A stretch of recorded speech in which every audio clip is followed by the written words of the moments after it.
दोस्तों Indian railway की तरफ से बहुत बड़ी खबर निकलकर सामने आई है। अगर आप वेटिंग टिकट लेकर यात्रा करने को सोच रहे हैं तो आप ये भूल जाइए, क्योंकि आपके लिए लग चुका है नो एंट्री। अगर आप एंट्री करते हैं तो उसमें आपको पेनाल्टी देना पड़ेगा, प्लस में आपको अगले स्टेशन पर उतार दिया जाएगा। जी हाँ, आप लोगों को मालूम होगा कि स्लीपर कोच हो या एसी कोच हो, अगर आपको कंफर्म टिकट नहीं मिलता है तो वेटिंग टिकट लेकर आप लोग चले जाते हैं या लोग आते हैं वेटिंग टिकट लेकर। उसमें यह होता है कि आपको सीट नहीं मिलता, लेकिन उस कोच में आप उपस्थित रहते हैं, प्रेजेंट रहते हैं।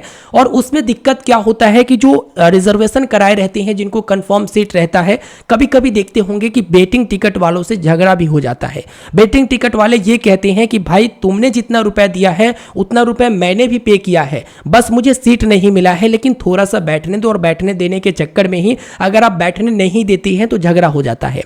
यहां तक के देखते होंगे कि जब आप कोच में रिजर्वेशन में सीट में आप लिए हुए हैं, बहुत लोग अपने सीट तक नहीं जा पाते, क्योंकि इतने लोग उसमें वेटिंग टिकट लेकर ठूसे जाते हैं और रहते हैं, जिससे आप लोगों को सीट तक जाना भी मुश्किल हो जाता है। यहां तक कि बाथरूम तक भी देखते हैं कि किस तरह से भरे हुए रहते हैं, और किसी किसी गाड़ी में तो बाथरूम के अंदर भी भरे रहते हैं। अब इससे क्या होता था कि इससे वेटिंग टिकट वालों को भी दिक्कत होता था कि वो भी बड़े कष्ट में जाते थे, और जो कंफर्म टिकट लेते थे, जो पहले बुकिंग करवाते थे, जिनको सीट था, उनको भी काफी ज्यादा दिक्कत होता था। अब इसी चलते जो है इंडियन रेलवे की तरफ से बहुत बड़ी खबर निकलकर सामने आई है, जिसमें कहा गया है कि अगर आपके पास वेटिंग टिकट है तो भी आप रिजर्वेशन वाला में यात्रा नहीं कर सकती हैं। जी हां, अगर आपने स्लीपर कोच का वेटिंग ले लिया है और स्लीपर कोच में अगर आप वेटिंग टिकट लेकर चढ़ते हैं और पकड़े जाते हैं तो आपको पेनाल्टी लगेगा ही, साथ ही साथ अगले स्टेशन पर उतार दिया जाएगा। तो आप वेटिंग टिकट लेकर जाएंगे तो जाएंगे कहां पर, वो भी मैं आपको आगे वीडियो में बताऊंगा।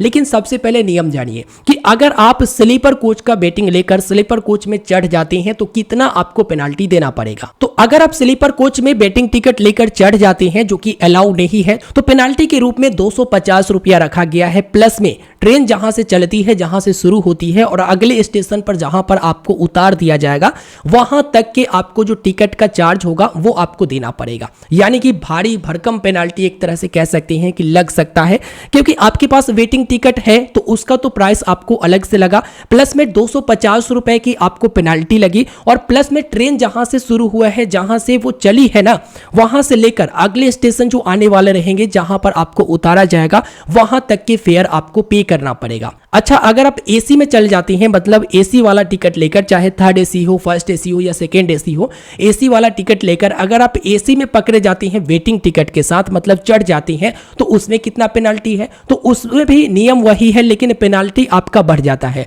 तो एसी कोच की जो पेनाल्टी है वो 440 रुपए है, और इसके बाद नियम वही है कि जहां से ट्रेन चलती है, शुरू होती है, और अगले स्टेशन जहां पर आपको उतारा जाएगा, वहां तक के आपको फेयर देना पड़ेगा। तो आपको पूरी तरह से लॉस है। देखो एक तो एसी का टिकट आप लोगे उतना ही में जितना में लोग कंफर्म टिकट लिए हुए हैं, उतना ही में लोगे वेटिंग वाला भी। उसके बाद आपको 440 का पेनाल्टी लगेगा। उसके बाद जहां से ट्रेन शुरू होता है, चलती है, और अगले स्टेशन पर आपको उतारा जाता है, वहां तक के जो है आपको फेयर मतलब देना पड़ेगा। तो पूरी तरह से यहां पर आपको एक्स्ट्रा पैसा लगेगा भी, प्लस में अगले स्टेशन पर आपको उतार दिया जाएगा, डेस्टिनेशन तक आप जा नहीं पाओगे। तो अब आप लोग वेटिंग टिकट लेते हो तो भाई आप लोग यही सोचोगे कि सरकार को तो वेटिंग सिस्टम ही बंद कर देना चाहिए।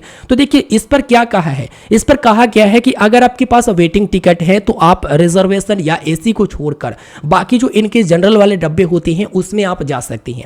अगर आप नहीं जाना चाहते हैं उसमें तो आप अपना वेटिंग टिकट को कैंसिल करा सकते हैं। जैसे ट्रेन स्टार्ट होती है ना, या ट्रेन जब चलने वाली रहती है, उससे आधे घंटे पहले जो वेटिंग टिकट कैंसिल का रूल है, वहां आप स्टेशन पर जाकर उसे कैंसिल करा सकते हैं। देखिए आप लोग अगर ऑनलाइन टिकट बुक करते हैं वेटिंग वाला, तो आपको मालूम होगा कि ऑनलाइन वेटिंग टिकट पर यात्रा अलाउड नहीं है, और अगर आपका टिकट कंफर्म नहीं होता है तो आपका ऑटोमेटिक कैंसिल हो जाता है, और उसमें आपका बैंक डिटेल रहता है, उसमें आपको रिफंड मिल जाता है। लेकिन वही अगर आप काउंटर से टिकट लिए हुए हैं तब आप ऑनलाइन कैसे कैंसिल करेंगे, उसमें तो कोई बैंक डिटेल होता नहीं है। लेकिन काउंटर के टिकट को कैंसिल करने के लिए आप जो है स्टेशन पर जा सकते हैं, और वहां से आप अपना टिकट को कैंसिल करा के अपना पैसा वापस प्राप्त कर सकते हैं। तो एक तरह से रेलवे का ये नियम आपको कैसा लगा, वीडियो के नीचे मुझे कमेंट करके जरूर बताइएगा। कभी आपने भी अगर यात्रा किया है कंफर्म टिकट के साथ तो आप देखते होंगे कि आप लोगों को जाने आने का भी रास्ता नहीं रहता है, प्लस में झगड़ा भी हो जाता है। वो लोग कहते हैं कि मैंने सेम पैसा दिया है, बस आपको कंफर्म सीट मिला है तो मैं बैठ तो सकता हूं, ऐसे करके झगड़ा हो जाता है, मतलब लड़ाई वगैरह हो जाता है। तो इसको लेकर अब तो बहुत ज्यादा ठूसे जा रहे थे, जहां तक कि बाथरूम वगैरह में भी भरे रहते थे और सही से लोग यात्रा भी नहीं कर पाता था। तो इसको लेकर यहां पर फैसला लिया गया है। लेकिन क्या वेटिंग टिकट में आप सोच सकते हैं कि इतने लोग भरे रहते हैं तो ट्रेन आपको एक्स्ट्रा चलाना पड़ेगा, रेलवे को ये समझना पड़ेगा कि ट्रेन एक्स्ट्रा चलाए और ज्यादा ट्रेन दे, प्लस में उसमें जो है जो जनरल डब्बे हैं वो बढ़ाना होगा, क्योंकि वेटिंग टिकट वाले जनरल डब्बे में ही जाएंगे। तो ट्रेन में अब एक दो ही जनरल डब्बा रहता है, तो जनरल डब्बे को बढ़ाना चाहिए, क्योंकि उनको भी मालूम है कि वेटिंग टिकट जो है कितने काटे जाते हैं, जितना सीट नहीं रहता उससे ज्यादा वेटिंग भरा रहता है। तो वेटिंग टिकट जो है कितने काटे जाते हैं, अब तो एक अंकुश लगा दिया गया था कि इतना से ज्यादा वेटिंग टिकट मैं नहीं दूंगा। लेकिन आप देखते होंगे कि स्टेशन पर भी या ट्रेन में भी टीटी लोग जो क्या करते हैं कि वेटिंग टिकट बना देते हैं। अब टीटी लोग भी वेटिंग टिकट बना देंगे, मतलब जो पेनाल्टी लेकर वो बना देते हैं, तो उसमें क्या होता है कि अब वो टिकट लेकर भी आप यात्रा नहीं कर सकते हैं रिजर्वेशन कोच में, चाहे स्लीपर के बारे में बात करें या एसी के बारे में बात करें। तो अब रेलवे को अपना डब्बा जो जनरल डब्बा है वो बढ़ाना होगा। और आप लोग अगर वेटिंग टिकट लिए हुए हैं और अगर आप जनरल डब्बा में नहीं जाना चाहते हैं, आप चाहते हैं कि चलो नेक्स्ट डे या फिर अगले बार देख लेता हूं जो कंफर्म मिल जाएगा सीट, तो आप लोग अपना टिकट को कैंसिल करा दीजिए, वही भलाई है। इस वीडियो में मैंने आपको कंप्लीट जानकारी दे दिया, कितना पेनाल्टी लगेगा, क्या रूल है। वीडियो को लाइक करके अपने दोस्तों तक जरूर से जरूर शेयर कीजिएगा। मिलते हैं नए वीडियो में, धन्यवाद।